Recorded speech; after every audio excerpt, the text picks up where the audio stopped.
experiments. Absolutely. They have to do their jobs, right? Even if you escape the Earth, you cannot escape doing your job. You still have to do research. Alright? You're always going to have to do your job. And so, when they do their job, how long do you think they spend up there? I mean, usually when we do our job, when we go to school or whatever it is, we leave our home, and then we go back to our home in routine, right, every single day. But the astronauts, it's pretty tough for them to go up to space and then come back down every single day. So how long do you think they spend there? A year or a month. Pretty big difference, but you're on the right line. Right? So it's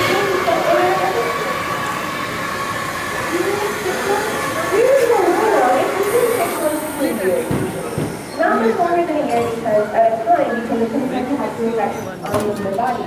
If you guys know what it is. So a space station is a place